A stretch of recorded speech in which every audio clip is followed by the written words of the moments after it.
Doctor Mohammad Yunus এখন তিন দিক থেকে ফেসে গিয়েছে, তিন দিক থেকে গোল গোল গোল গোল গোল গোল করে ফেসে গিয়েছে। সোজা যুক্তরাষ্ট্র থেকে শেখ হাসিনার জন্য এখন সরাসরি সমর্থন এসছে। যে কোনো সময় বাংলাদেশের মোড় ঘুরে যেতে পারে। ভারত, মার্কিন যুক্তরাষ্ট্র যদি মনে করে বাংলাদেশের সেনাবাহিনীকে যদি সময় দেয়, যদি বলে যে 10 মিনিট সময় মোহাম্মদ ইউনূসকে সরিয়ে দিতে হবে, 10 মিনিটে মোহাম্মদ ইউনূসকে সরিয়ে দেওয়া সম্ভব। শেখ হাসিনা অতি দ্রুত বাংলাদেশে ফিরতেছে এবং অন্তর্বর্তীকালে সরকার ডক্টর ইউনূস তিনিও আপনার পালাই যেতে কি একটা পথ মনকে তিনি অলরেডি খোঁজা শুরু করে দিয়েছে। আপনি কি চান? শেখ হাসিনা তাই সঙ্গে সঙ্গে বলে উঠলেন, আমি ফিরতে চাই দেশে। তুলসী এক মুহূর্ত ভাবলেন, তারপর বললেন, কবে ফিরতে চান? শেখ হাসিনা মুখ সাথে সাথে বলে উঠলেন, যদি বলেন আজ রাতেই ফিরতে হবে দেশে, আমি রাজি। তুলসী এবার শেখ হাসিনার সঙ্গে সাক্ষাৎ করছেন। এটা যদি সত্য হয় তাহলে বাংলাদেশের সরকারের জন্য সেটা আরো বড় বিপদের খবর হতে পারে। ন্যাশনাল খেলোয়াড় মোহাম্মদ ইউনূস আপনার বিচার হবে কাঠগড়ায় এবং সেখান থেকে সোজা ফাঁসির মঞ্চে। এই প্রথম নোবেল লরিয়েট আমি বলে রেখে দিলাম, আপনারা দর্শক লিখে রাখুন আপনাদের খাতায় আজকে ডেট দিয়ে, এই প্রথম নোবেল লরিয়েট যিনি ফাঁসিতে চড়বেন। আপনার বিরুদ্ধে ভারতবর্ষ এবং আমেরিকা যৌথভাবে আপনার বিরুদ্ধে চক্রান্ত করতে লেগে গেছে। সালাম আলাইকুম দর্শক, আরো একটি নিউজ আপডেট ভিডিওতে আপনাদের সবাইকে স্বাগতম। দর্শক, আজকের ভিডিওটার টাইটেল এবং থাম্বনেল দেখে কিছু বুঝতেই পারছেন যে আসলে ভিডিওটা কি নিয়ে করা হচ্ছে। বর্তমান সময়ে অন্তর্বর্তীকালীন সরকার, রাজনৈতিক দলগুলো এবং বাংলাদেশের কিছু নেটিজেন আছে, তারা অনেক কথা বলতেছে, তারা এগুলো নিয়ে অনেক বেশি সমালোচনা করতেছে। দর্শক, মানে বর্তমান বাংলাদেশের যে একটা অবস্থা চলে আসছে, অন্তর্বর্তীকালীন সরকার বাংলাদেশটাকে পরিচালনা করবে, সেটা কিন্তু বাংলাদেশের যে রাজনৈতিক দলের নেতাগুলো আছে তারা বুঝতে পারতেছে না, বা তারা অন্তর্বর্তীকালীন সরকারকে আর ভরসা করতে পারতেছে না। কারণ 7 মাস হয়ে গেছে, এখন পর্যন্ত বাংলাদেশটার মধ্যে একটা স্থিতিশীল অবস্থা আসে নাই। কিন্তু দর্শক, আজকের ভিডিওতে আমি আপনাদেরকে এমন কিছু ভিডিও ফুটেজ দেখাতে যাচ্ছি, এমন কিছু তথ্য দিতে যাচ্ছি যেগুলো দেখলে আপনারা রীতিমতো অবাক হয়ে যাবেন। তো দর্শক, কথা বাড়াবো না, সর্বপ্রথম আমরা কিছু এক্সক্লুসিভ ইন্টারভিউ এবং এক্সক্লুসিভ কিছু ভিডিও ফুটেজ দেখে নেব, যে ভিডিও ফুটেজগুলো নিয়ে বর্তমান সময়ে অনেক বেশি কথা বলা হচ্ছে। সো দর্শক, ভিডিওটি শুরু করার আগে বরাবরের মতন একটি অনুরোধ থাকবে, আপনি যদি প্রথমবারের মতো আমাদের এই ছোট্ট চ্যানেলটিতে এসে থাকেন তাহলে অবশ্যই চ্যানেলকে সাবস্ক্রাইব করে রাখবেন, পাশে আসা বেল আইকনটি অন করে রাখবেন। সো আর সময় নষ্ট না করে সর্বপ্রথম আমরা কিছু প্রতিবেদন দেখে নেব। অনেকে এখনো হয়তো ভাবতে পারে যে না না কিছু হবে না। আপনাদের জানিয়ে রাখি, আপনাদের দেশের সেনাবাহিনীও মোহাম্মদ ইউনূসকে বাঁচাতে পারবে না, কিছু করতে পারবে না। বাঁচাবে কেন? সেনাবাহিনীর প্রধান সহ সেনাবাহিনীকে নিজেদের কথা তো আগে ভাবতে হবে যে আমি মোহাম্মদ ইউনূসকে যদি বাঁচাতে যাই, আমরা যদি এখন আমেরিকার বিরুদ্ধে কথা বলি, আমরা যদি ভারতের বিরুদ্ধে কথা বলি, তাহলে আলটিমেটলি আমাদের দেশটা পুরোপুরি ধ্বংস হয়ে যাবে। আর বাংলাদেশের সাধারণ মানুষের সেনাবাহিনী কিন্তু সেটা বুঝে গেছে। সেনাবাহিনী ভারতের সঙ্গে রয়েছে, কাছে রয়েছে, প্রতিনিয়ত কথাবার্তা চলছে, আমেরিকার সঙ্গে কথাবার্তা চলছে। সেনাবাহিনীকে আসল খেলাটা খেলতে হবে। তুলসী গাবার্ডের সঙ্গে হাসিনার মিটিং হয়েছে, খবর কিন্তু একেবারে পাক্কা, এবং হাসিনার ফেরার ব্যাপারে রুটম্যাপ তো আগেই তৈরি ছিল, সেটাই সিলমোহর পড়ে গেছে। তবে ডেটটা বলতে পারবো না। এটা যদি আমি বলে দিই যে এই মার্চেই যাবে বা এপ্রিলে যাবে, আমার পক্ষে বলা মুশকিল, ওটা বলাটা ভুল। তবে যে কোনো সময় যে কোনো কিছু ঘটে যেতে পারে, আর মোহাম্মদ ইউনূস যে কোনো সময় পদত্যাগ করবে এটা লিখে রাখতে পারে। এটা 3 দিনের মধ্যে না 7 দিনের মধ্যে নাকি এই মাসের মধ্যে, এইটা বলাটা একটু চাপ। এমন হতে পারে আজকে হয়তো এই ভিডিওটা যখন বানাচ্ছি তখনই এরকম ঘটনা ঘটে যাচ্ছে ওদিকে। কখন ঘটবে এটা বলা মুশকিল, তবে ঘটবে এটা গ্যারান্টি। তবে ওইটুকুই বলবো যে শেখ হাসিনা ফিরছে, আবারও আমরা বাংলাদেশকে সেই জায়গায় দেখতে চাই। তবে অনেকে বলছে না যে শেখ হাসিনা ফিরলেই মোহাম্মদ ইউনূসের ফাঁসি হবে, এগুলো বাজে কথা, এগুলো বাজে কথা। তবে হ্যাঁ, ওনার উপরে আঘাত তো বড় লেভেলের আসবে, আর তার থেকেও বড় আঘাত আসবে হচ্ছে গিয়ে এই সমন্বয়ক যারা ছিল, ছাত্র বিরোধী আন্দোলনের কি বৈষম্য বিরোধী আন্দোলনের যারা ছাত্ররা ছিল, উপদেষ্টা হিসাবে বেশ কিছু জয়েন হয়েছিল, তাদের উপর যে একটা বিরাট আঘাত আসতে চলেছে, এটা নিয়ে দ্বিমত আমি পোষণ করছি না, আমার মতামত তাই। তবে শেখ হাসিনা ফেরার সাথে সাথেই যে বাংলাদেশ একেবারে ফুলে ফেপে উঠবে এরকমও ভাবার কোনো দরকার নেই। তবে হ্যাঁ, যে মাইনাসে গেছে সেই মাইনাস থেকে জিরোতে আসতে গেলেই এখন সময় লেগে যাবে। তারপর জিরো থেকে আবার প্লাসে আনতে আরো সময় লাগবে। তবে সেটা করতে গেলেও যদি এখনই শুরু করা হয়, তাও বছর দেড়েক, বছর দুয়েকের মধ্যে হয়তো সেই জায়গাটা আবারও পেতে পারে বাংলাদেশ। কিন্তু আরো যত দেরি হবে, আরো পিছাতে পিছাতে এতটাই মাইনাসে যাবে, তখন জিরোতে আসতে গেলেও হয়তো আপনার আমার জীবনে আমরা দেখে যেতে পারবো না যে বাংলাদেশের সিচুয়েশন সেই জায়গায় এলো। সবকিছু দেখে শুনে যেটাই মনে হচ্ছে খুব তাড়াতাড়ি বাংলাদেশের একটা বিরাট বড় পরিবর্তন হতে চলেছে, এবং সেই পরিবর্তনটা আমরা প্রত্যেকে চাই।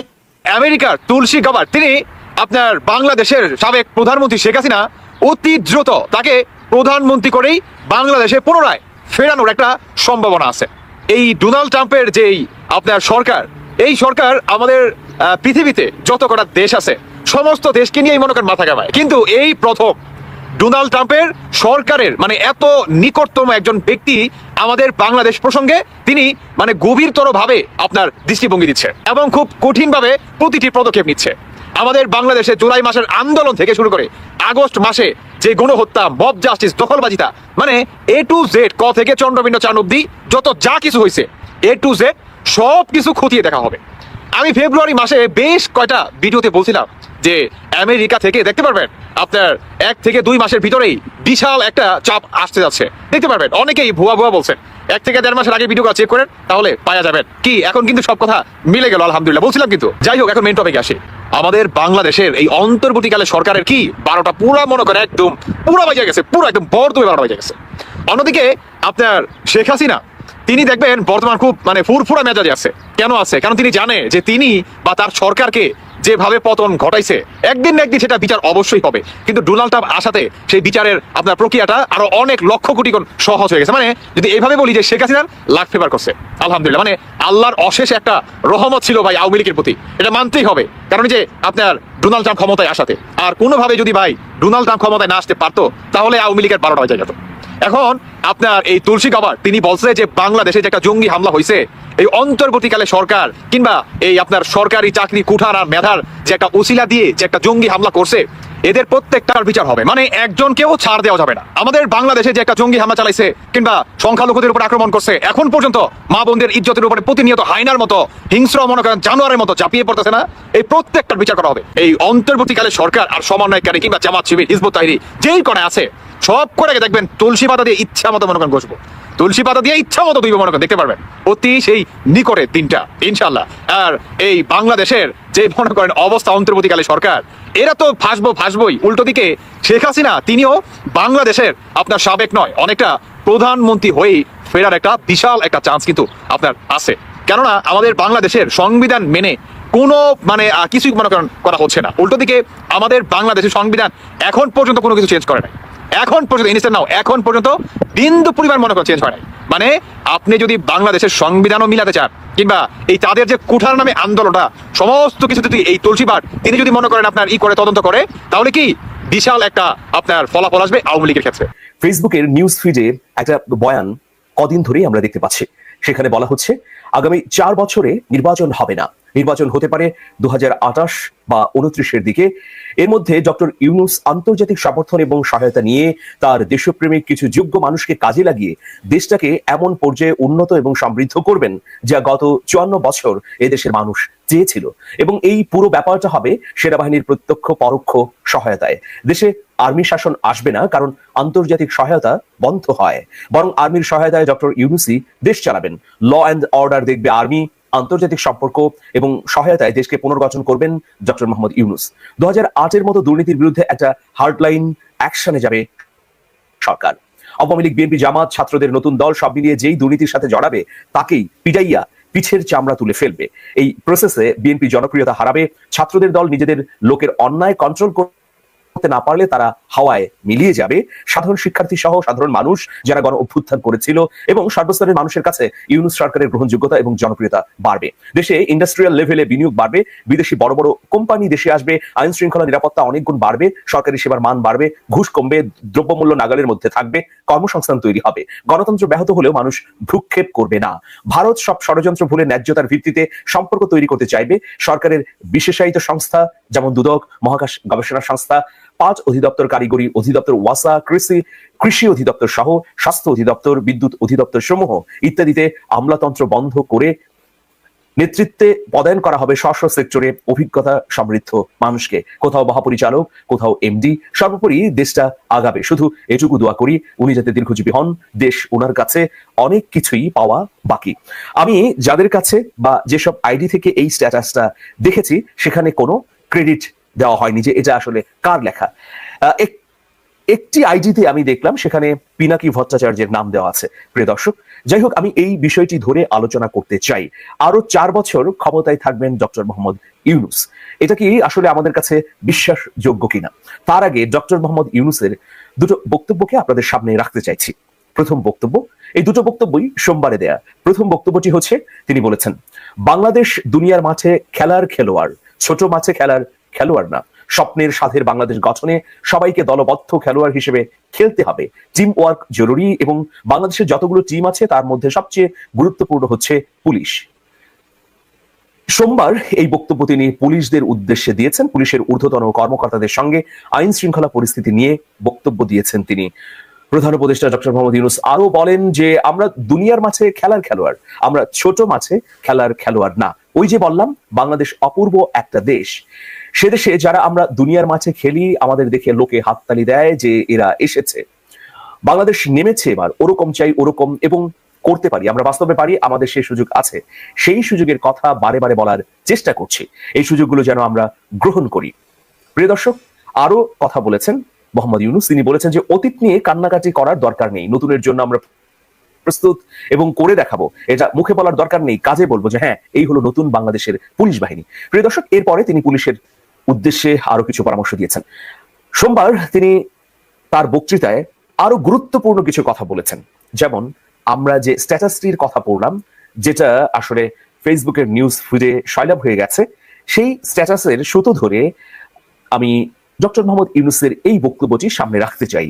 মোহাম্মদ ইউনূস বলেছেন, অন্তর্বর্তীকালীন সরকারের হাতে খুব বেশি সময় নেই, আমরা ইতোমধ্যে 7 মাস সময় পার করে এসেছি।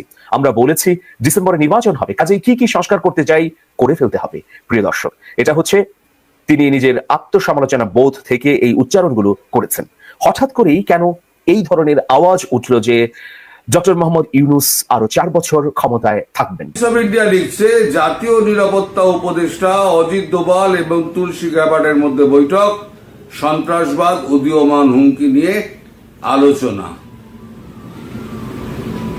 জাতীয় নিরাপত্তা উপদেষ্টা অজিত দোভাল রবিবার মার্কিন গোয়েন্দা পরিচালক তুলসী গ্যাবার্ডের সঙ্গে দ্বিপাক্ষিক আলোচনা করেছেন এবং সন্ত্রাসবাদ এবং প্রযুক্তিগত হুমকি নিয়ে সহ নিরাপত্তা চ্যালেঞ্জ মোকাবিলায় সহযোগিতা বৃদ্ধির জন্য বিশ্বব্যাপী গোয়েন্দা নেতাদের একটি বৈঠকে সভাপতিত্ব করেছেন।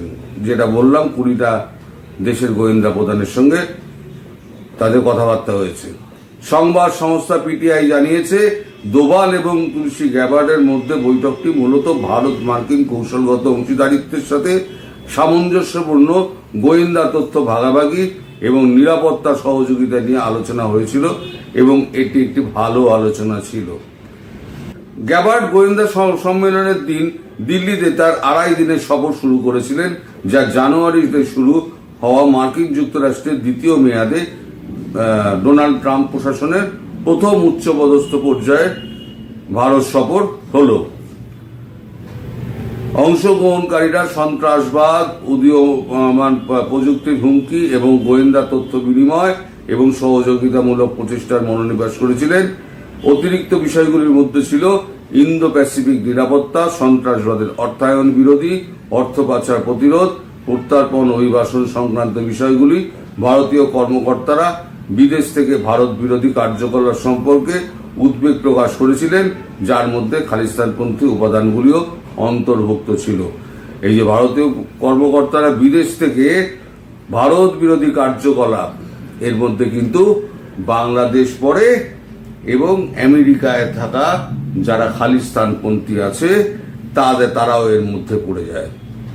সমগ্র বিষয়টা নিয়ে আলোচনা হয়েছে, কিন্তু কোথাও কোনো রা কাটা হয়নি, একটা কথা কেউ উচ্চারণ করেনি। এবার আপনি যদি আমায় বলেন যে ভেতরের খবর দিন, আমি বলবো আমি জানি না, সোজা কথা আমি জানি না। একটা ছোট টেক পেয়েছি, ছোট টেক। সমস্ত কথাবার্তার পর তুলসী গ্যাবার্ড যখন বেরিয়ে যাওয়ার সময় হয়, তখন তিনি বাংলাদেশের পরিস্থিতি নিয়ে কথা বলার সময় শেষে উনি বলেন, this should not be tolerate any more, this is beyond tolerance, we have to take an action immediately, so we have to take a deal very soon বলে উনি করমর্দন করে বেরিয়ে যান। মানে বাংলাদেশের যা পরিস্থিতি সেটা সহ্য সীমা অতিক্রম করেছে, এভাবে চলতে দেওয়া যায় না, শীঘ্রই ব্যবস্থা নিতে হবে, আমাদের যৌথভাবে একটা ডিল করতে হবে। তারপর ভারত, মার্কিন যুক্তরাষ্ট্র যৌথভাবে বাংলাদেশের সমস্যার সমাধানে একটা ডিল করবে। এর বেশি আমার কাছে কোনো খবর নেই। মানে অনেক কিছু বেরোবে, কিন্তু আমার কাছে নেই, এটুকু আমি বলতে পারি। তবে যা হবে বাংলাদেশের ব্যাপারে এবার ধীরে ধীরে ধীরে ধীরে প্রকাশ পাবে, যেগুলো 2-3 দিন বাদে কি 4 দিন বাদে আমরা খবর পাবো। টুকরো টুকরো টুকরো টুকরো খবরগুলো ডট টু ডট মিলিয়ে একটা খবর করা যাবে। দ্বিতীয় পার্টে হচ্ছে শেখ হাসিনার সঙ্গে তার সাক্ষাতের ব্যাপারটা, যেটা আমি বললাম। তুলসী গ্যাবার্ড অজিত দোভালকে অনুরোধ করেছেন, আমি একবার বাংলাদেশের প্রধানমন্ত্রীর সঙ্গে দেখা করতে চাই, আপনি দয়া করে সেই ব্যবস্থাটা করে দিন। তো অজিত দোভাল তো করবেন না, করবেন রয়ের আধিকারিকরা এবং সেনা কর্তারা। তখন জয়শঙ্করকে ওপরে ভার পড়ে এবং জয়শঙ্কর বলটি ঠেলে দেন বিক্রম মিশ্রির ঘাড়ে। বিক্রম মিশ্রি। তো দর্শক, আপনাদেরকে যে সমস্ত প্রতিবেদন দেখানো হলো এবং বর্তমান বাংলাদেশের পরিস্থিতি নিয়ে আপনাদের মতামত কি, আপনাদের গুরুত্বপূর্ণ মতামতটি করে যাবেন ভিডিও কমেন্ট বক্সে। আর অন্তর্বর্তীকালীন সরকার আসলে কিভাবে কাজ করলে, কোন দিক দিয়ে কাজ করলে, কোন পদ্ধতি দিয়ে কাজ করলে আসলে বাংলাদেশের সংস্করণ করাটা খুব তাড়াতাড়ি হবে, খুব ইজি হবে, সেটা কিন্তু আপনারা জানিয়ে দিতে পারেন আমাদের ভিডিও কমেন্ট বক্সে। ভিডিওটি ছিল এতটুকুই, আবারও দেখা হবে নতুন কোনো ভিডিওতে নতুন কোনো টপিক নিয়ে। ততদিন পর্যন্ত ভালো থাকুন, সুস্থ থাকুন, আপনাদের আশেপাশের মানুষগুলোকে নিয়ে একসঙ্গে সুন্দর একটি পরিবেশে বসবাস করার চেষ্টা করুন। আল্লাহ হাফেজ।